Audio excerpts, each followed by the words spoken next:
Hello, my awesome AP Chemers. I hope you're having a wonderful day. This is our last lesson for Chapter 14, Chemical Kinetics and Reaction Rates. So in all the reaction rates we've been writing, we have K as our rate constant. And we talked about, knowing the units for K and all that stuff. But what changes the value of K?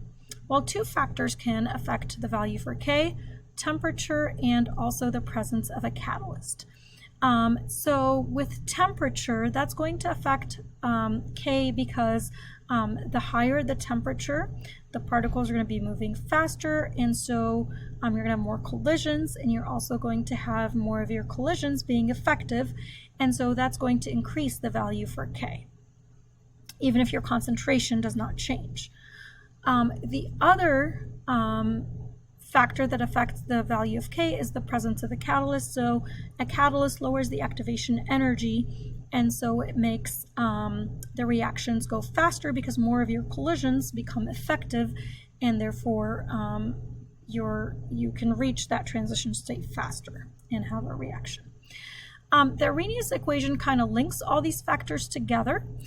So this is the Arrhenius equation. This is an equation that you used to need to know for the AP exam. It is out of the AP exam now.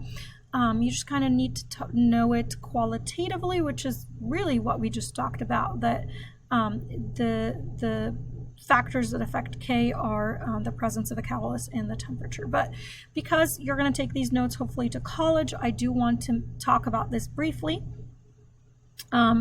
So K is your reaction or your rate constant, is equal to A. Well, let's write that down first. Rate constant. A is called the frequency fraction, and it's basically the fraction of effective collisions. Effective collisions. So like out of your collisions, how many of them are effective basically? And this is a number that's less than 1. Like 1 would be 100%. And then EAs, that's your activation energy.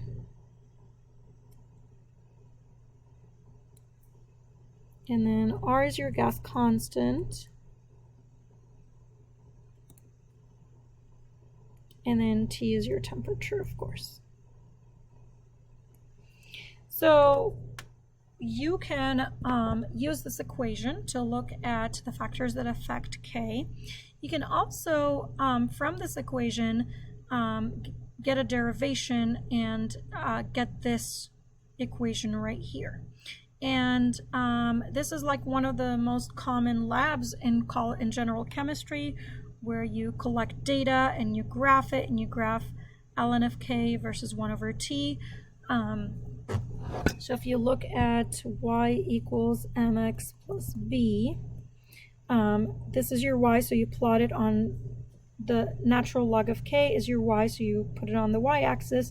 1 over T here, that's your x-axis.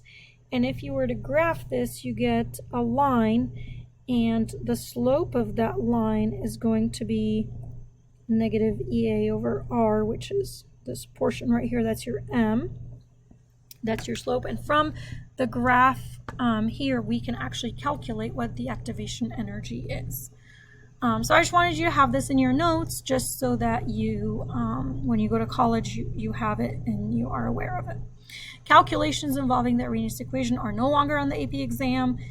All you need to know is that you need to be able to relate temperature to the number of effective collisions and to the rate constant, which is what we had just talked about.